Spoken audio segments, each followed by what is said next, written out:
Salah satu keluargaku yang udah lumayan berumur mengidap diabetes selama berpuluh tahun. Di bagian punggung beliau ada sebuah luka yang lumayan besar, namun luka tersebut tidak bisa sembuh, malah menyebabkan infeksi lain, membusuk dan akhirnya terlihat agak bolong di bagian punggung. Diabetesnya juga menyebabkan beliau kesulitan melakukan aktivitas lain seperti duduk, berdiri, berjalan, dan banyak aktivitas lainnya. Pada tahun-tahun terakhir, diabetesnya berkomplikasi menjadi banyak penyakit lain dan sekarang beliau sudah meninggal dunia. Sebenarnya keluarga Papa tidak mempunyai riwayat penyakit diabetes, tetapi Papa bisa dibilang punya pola hidup yang kurang sehat dan juga dia seorang perokok. Papa juga susah untuk diajak medical check up sampai pada akhirnya Papa terkena COVID-19 dan didiagnosa mengidap diabetes. Karena itu sekarang Papa jauh lebih mengontrol terkait gula darahnya, juga menjaga pola makannya, suka berolahraga dan akhirnya Papa berhenti merokok. Jadi sejak tahun 2012 ayah aku terdiagnosa terkena diabetes, tapi beliau justru nggak memaintain kesehatannya lebih lanjut lagi, sehingga di tahun 2017 beliau terkena stroke yang pertama yang alhamdulillahnya masih bisa sembuh. Tapi ya karena lagi-lagi pola hidupnya nggak terjaga, akhirnya di tahun 2018 beliau terkena stroke yang lebih parah lagi, stroke kedua, dan akhirnya di tahun 2019 beliau meninggal dunia.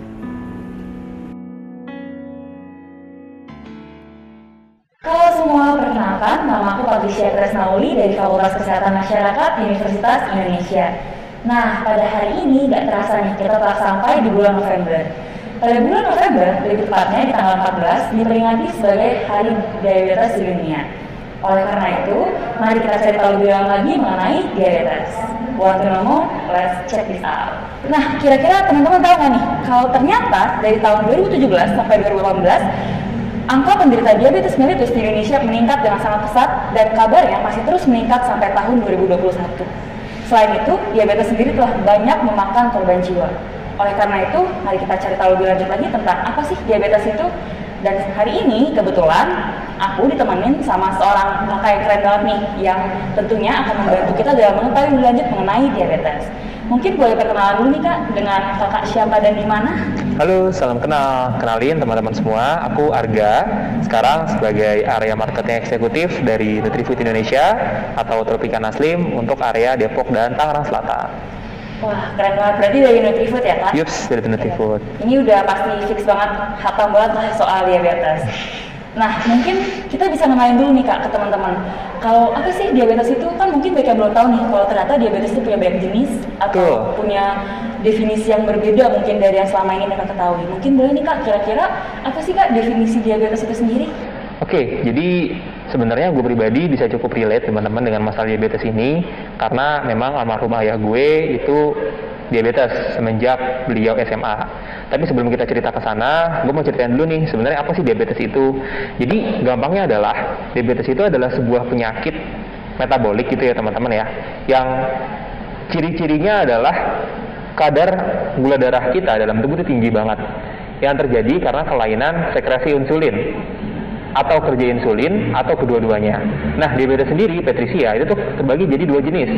Ada yang tipe 1, ada yang tipe 2. Bedanya apa? Kalau tipe 1 itu, tubuh kita nggak bisa produksi hormon insulin. Sementara yang di tipe 2, tubuh kita sebenarnya bisa produksi insulin. Tapi sel-sel kita yang nggak sensitif atau kurang sensitif dengan hormon insulin.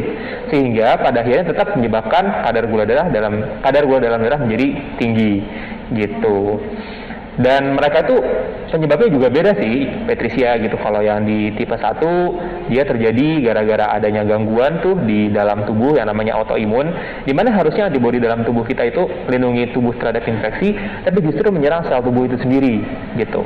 Sementara yang tipe 2, insulinnya sebenarnya bisa diproduksi dengan normal seperti yang aku bilang tadi, tapi sel-sel tubuhnya kurang sensitif, jadi akhirnya nggak bisa digunakan secara optimal. Pada akhirnya dua-duanya mengakibatkan output yang sama, yaitu kadar gula darahnya meningkat di dalam tubuh gitu, Patricia. Oke Kak, berarti pada intinya ya, diabetes itu sendiri merupakan penyakit di mana tubuh itu tidak mampu untuk memproduksi insulin sendiri. Kurang lebih seperti itu, Patricia. Oke, baik. Sebenarnya aku penasaran sih Kak, kira-kira apa aja sih kebiasaan yang bisa memicu timbulnya diabetes ini sendiri? Oke, jadi kita kembali ke cerita ayah gue yang tadi gue mention di awal itu ya, Patricia ya. Jadi memang almarhum ayah gue itu beserta keluarganya memang turun-temurun itu menderita diabetes. Kebayang gitu ya, dari 8 bersaudara, dari 8 orang itu cuma 1 orang doang yang nggak kena diabetes sampai sekarang. Gitu. Kebetulan memang ayah gue tuh dari keluarga pabrik gula, jadi kebayang dong tiap hari makan gulanya seabrek-abrek gitu kan, gitu. Pada akhirnya ayah gue itu divonis diabetes pada saat SMA kelas 11 alias 17 tahun, bayangin muda banget kan, gitu. Cuma meskipun beliau itu didiagnosa diabetes semuda itu, tetap aja pola hidupnya atau pola makannya itu nggak teratur. Beliau masih suka minum kopi hitam dengan tambahan gula yang banyak, kemudian makan nasi dengan jumlah yang kurang lebih sama kayak orang yang non diabetes atau orang yang normal, serta nggak afdol rasanya kalau makan itu nggak ada kerupuk gitu. Padahal yang namanya orang diabetes itu harus membatasi itu asupan gula sama asupan karbohidrat. Dengan pola hidup yang seperti itu, dengan makan nggak dijaga, minum nggak dijaga, akhirnya kadar gulanya meningkat. Ditambah lagi, ayah gue dulu termasuk perokok berat. Sehari itu bisa habis 8-16 batang rokok, sampai segitunya gitu. Berarti dari setiap kebiasaan tersebut lama-lama membuat diabetes itu semakin parah ya Kak ya? Akhirnya komplikasi gitu. Oh ya, Kak. Kalau aku boleh tahu nih Kak, kira-kira sejak kapan sih ayah Kakak tahu kalau dirinya itu menderita diabetes? Oke, jadi pada saat beliau itu SMA kelas 2 tadi, itu tuh mulai muncul gejala-gejala yang kentara tuh di dalam dirinya gitu. Kayak contohnya adalah dia mulai mudah aus, dikit-dikit minum, serta juga mudah lapar. Tapi ketika minum, ketika makan tetap pengen buang kecil terus gitu. Tapi meskipun banyak makan, berat badannya malah turun dan gampang capek. Terus kayak pandangan matanya mulai nggak jelas gitu, mulai keberharaan. Sering kan orang diabetes kena komplikasi ke mata kan gitu. Terus yang paling kentara adalah ketika luka, itu susah banget buat sembuh gitu. Jadi waktu itu ayah gue juga sempat luka di kaki, itu sampai bertahun-tahun nggak sembuh-sembuh. Sampai akhirnya beliau harus amputasi di kayak misalnya kaki gitu ya, jempol kaki kiri sama telunjuk kaki kiri itu harus diamputasi supaya nggak nyebar lukanya sampai ke bagian lutut. Gitu, sampai separah itu. Oh iya Kak, ayah Kakak tuh dari awal terkena diabetes sampai ke amputasi itu rentang waktunya lama nggak Kak? Lumayan lama sih, karena kan tadi aku bilang 17 tahun kan kena diabetes gitu kan. Dan akhirnya beliau tuh baru diamputasi sekitar usia 55 atau 56 something gitu. Tapi memang yang terjadi pada saat itu komplikasinya nggak cuma amputasi doang, Patricia gitu.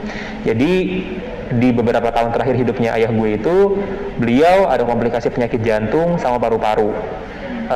Jadi kayak beliau itu harus hidup dengan pemasangan ring tambahan supaya jantung itu bisa tetap berfungsi normal gitu. Dan ternyata ini tuh nggak cuma ayah gue doang, tapi data yang dirilis sama American Heart Association, memang diabetes itu punya risiko mengalami serangan jantung 2,6 kali lipat dibanding mereka yang tidak diabetes. Makanya nggak heran sih penyakit jantung itu menjadi penyebab kematian utama pada diabetes sih, seperti yang juga terjadi pada almarhum ayah gue gitu. Dan cerita lagi ya Patricia ya, parahnya lagi tuh diabetes itu nggak cuma berdampak pada komplikasi kesehatan fisiknya aja, tapi juga kesehatan mental. Jadi di beberapa tahun terakhir hidupnya ayah gue itu, setelah beliau didiagnosa ada komplikasi jantung sama paru-paru, ayah gue itu jadi kayak kelihatan lebih kosong atau lebih nggak semangat dalam menjalani hari-harinya gitu. Padahal dulu tuh beliau dikenal sebagai pribadi yang energik banget, bersemangat, kayak apa ya, kalau zaman sekarang tuh positive vibes lah gitu ke orang-orang sekitar gitu ya. Tapi tiba-tiba aja setelah diagnosa, setelah divonis komplikasi itu, akhirnya beliau berubah 180 derajat. Beliau jadi jauh lebih pendiam, terus pandangan matanya juga seringkali kosong gitu.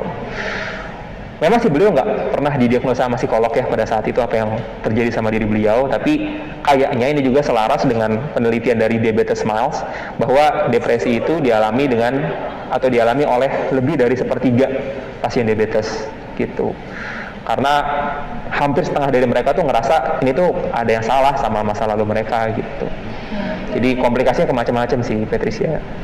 Iya sih Kak, sebenarnya dulu gue juga pernah sering dengar sih kayak umumnya penderita diabetes itu meninggal bukan karena diabetes itu sendiri, tapi lebih banyak karena dia merasa bahwa oh sudah semakin parah nih, saya sebentar akan komplikasi dan sebentar lagi semua akan selesai, jadi tidak perlu berusaha terlalu kuat lagi. Kehilangan semangat hidup gitu jadinya memang Patricia. Yes. Waktu kakak dan keluarga tahu kalau misalnya ternyata ayah kakak menderita diabetes, apa sih yang langsung kakak dan keluarga kakak lakukan? Jadi kayak semacam penanganannya gitu ya, Patricia. Iya, jadi sebenarnya ngomongin soal diagnosa diabetes gitu, ada 3 tahapan sebenarnya Patricia nih buat orang didiagnosa diabetes atau enggak. Dari mulai tahapan normal, kemudian pre-diabetes, dan akhirnya diabetes gitu. Bedanya apa? Itu akan ketahuan ketika kita cek gula darah. Orang-orang yang dia kena pre-diabetes, kadar gula darah dalam tubuhnya itu ketika dia ceknya gula darah puasa gitu ya, alias beberapa jam sebelum cek gula darah dia nggak makan nggak minum dulu, itu 100 sampai 125 kadar gula darahnya gitu. Sementara kalau dia diceknya sewaktu-waktu alias nggak puasa dulu, itu 140 sampai 199 gitu. Nah, ngerinya pengidap prediabetes itu kurang lebih 1/3 dari total penduduk Indonesia, Patricia. Kebayangkan, artinya 1 dari 3 orang itu nggak nyadar kalau dia itu sebenarnya mendekati diabetes. Padahal sekalinya orang udah diabetes, itu nggak bisa balik lagi. There's no turning back gitu. Jadi kamu permanen aja. Tapi kabar baiknya, kalau kamu masih prediabetes, itu masih bisa kembali lagi ke kondisi normal gitu.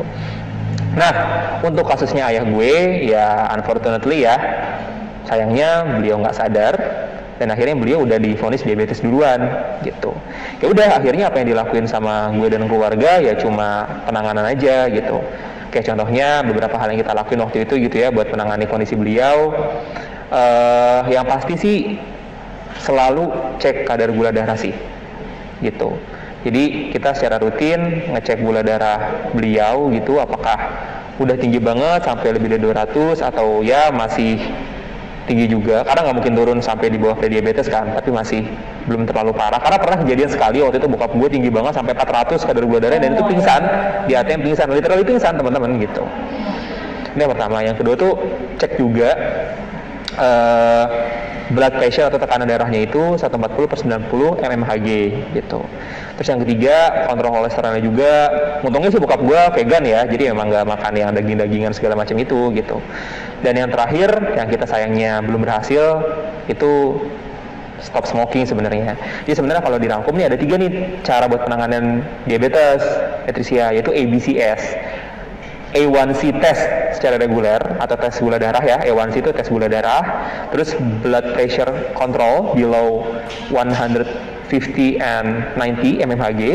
Kemudian kontrol kolesterol, NS-nya stop smoking, ABCS gitu. Oke, Kak. Tadi serem banget ya Kak, berarti bisa aja antara aku dan kakak sebenarnya kita ada yang diabetes gak sih? Bisa jadi gitu kan, kita nggak pernah tahu kayak tiba-tiba random orang itu diabetes misalkan, bisa jadi gitu kan. Iya, atau tiba-tiba yang lagi di belakang kamera tuh iya, coba tahu mungkin kameramennya gitu kan. Iya, benar. Jadi teman-teman jangan pernah lupa untuk cek gula darah ya. Kita harus, kalau kata 86 waspada. Waspadalah. Itu sebenarnya Bang Napi sih, bukan 86 ya. Bukan ya, oh salah, aduh maaf. Ini kita langsung lanjut aja lah ya. Langsung lanjut aja, nggak apa-apa, Iya. it's okay. Oke deh Kak, tadi kan udah ada penanganan nih ya, kayak harus tes gula darah, cek kolesterol, harus stop smoking juga. Tapi untuk pencegahannya kira-kira apa aja nih Kak? Sebenarnya kalau kita bicara soal mencegah diabetes nih, Patricia ya, itu tuh kita bisa tarik ke 3 tips umum buat hidup sehat, yang sebenarnya nggak cuma diabetes doang gitu. Yang pertama, olahraga teratur. Yang kedua, istirahat cukup. Dan yang ketiga, makan sehat dan dengan porsi yang tepat. Olahraga teratur itu disaranin ya buat orang-orang dewasa muda kayak kita. Itu tuh minimal 1 sampai 1,5 jam. Per harinya tuh Kak? Per minggu. Kalau per hari kan gampor juga dong gitu. Kalau per hari langsung kayak Adira ya Kak? Bener, langsung kayak Agung Hercules almarhum. Atau itu dan intensitas sedang BTW. Tapi kalau intensitasnya tinggi, kayak misalkan angkat beban atau angkat-angkat pasir, semen, itu kan juga intensitasnya tinggi kan. Itu 75 menit per minggu gitu. Yang kedua, istirahat cukup. Jadi buat usia sepantaran kita ini 16-25 tahun itu 7-9 jam per hari. Gitu menurut rekomendasi dari National Sleep Foundation dari Amerika Serikat gitu. Sulit ya Kak? lumayan susah, tapi kabar baiknya sebenarnya bisa dipecah-pecah tidurnya gitu. Jadi bisa tidur di malamnya sekian jam, siangnya sekian jam gitu. Dan yang terakhir yang paling penting juga nih, yang paling bisa kita kontrol nih kayaknya, yaitu makan sehat, yakni membatasi kadar gula, garam, dan lemak dalam sehari. Kalau anjuran dari Kemenkes, itu tuh gampangnya buat ingat gitu ya, G4, G1, L5, alias batasan gula 4 sendok makan dalam sehari, batasan garam 1 sendok teh dalam sehari, dan batasan lemak 5 sendok makan dalam sehari gitu. Nah, jadi sebagai gambaran nih ya, yang tadi soal G4, G1 sama L5 itu, beberapa minuman kemasan nih, Patricia, yang biasa kita temuin di supermarket, itu tuh umumnya kadar gulanya itu 15-25 gram gula dalam satu kemasan. Jadi dengan kata lain, kalau kita sehari minum 2-3 botol aja, itu tuh kita udah nggak bisa makan nasi, nggak bisa makan snack, atau apapun yang mengandung gula lagi pada hari itu, karena sebenarnya kadarnya udah cukup. Gitu. Wah, terus gimana dong Kak? Soalnya gue ini kebetulan udah cukup nih, gue makan siang, makan pagi, makan malam tuh gak cukup buat gue, harus ada kayak ngemil-ngemilnya gitu. Harus ada snacking gitu lah ya. Iya, gimana caranya biar dapet G4, G1 sama L5? Nah, karena itu Tropicana Slim hadir buat ngasih alternatif snacking, alternatif makan yang lebih sehat tapi tetap enak. Kayak contohnya nih, Patricia, kan gue kan memang secara pribadi suka snacking gitu ya, suka ngemil, suka ngopi juga, supaya lebih sehat, gue milih sih Tropicana Slim Korean Goguma. Kopinya supaya dia lebih rendah gula, gue minumnya Tropicana Slim Avocado Coffee gitu. Kakak gue juga suka banget tuh makan yang lagi hit sekarang, makan mentai tuh. Tapi mayonesnya karena dia takut lemaknya terlalu tinggi sama garamnya juga terlalu tinggi, dia pilihnya Tropicana Slim mayones gitu. Dan karena nyokap gue juga suka masak, tiap kali dia masak cake, itu gulanya diganti sama Tropicana Slim Sweetener, dan madunya pakai Tropicana Slim Honey gitu. Jadi emang pilihannya lebih sehat sih. Iya bener banget. Oh ya kebetulan nih bagi teman-teman yang belum tahu, aku kan lagi diet. Nah terus habis itu aku suka banget nih Kak pakai Tropicana Slim madu ini kayak dia tetap manis. Iya bener banget. Aku juga suka banget pakai Tropicana Slim yang gula Jawa. Sekalipun dia gula Jawa tanpa gula. Nah iya, jadi buat teman-teman nih yang pengen tetap makan ya Kak, tapi tetap sehat gitu. Jadi gulanya terkendali, lemaknya juga terkendali, bisa banget nih langsung memilih produk-produk Tropicana Slim. Kayak semua ada ya Kak, dari mayonnaise sampai kayak kopi juga ada. Bahkan kalau minyak juga ada ya Kak? Minyak juga ada. Jadi emang karena kita itu fokusnya buat menyediakan produk yang lebih rendah gula, lebih rendah garam dan lemak gitu. Nah, anyway, nggak terasa nih Kak, kita sudah sampai di penghujung video. Kira-kira Kakak ada pesan dan kesan nggak nih Kak buat teman-teman yang lagi nonton sekarang? Pesan closing gitu ya. Oke, jadi buat teman-teman FKM UI yang lagi nonton video ini, gue pengen ngajak teman-teman sekalian buat sama-sama jaga kadar gula, garam, dan lemak dalam makanan sehari-hari, karena manisnya hidup kita yang tentukan.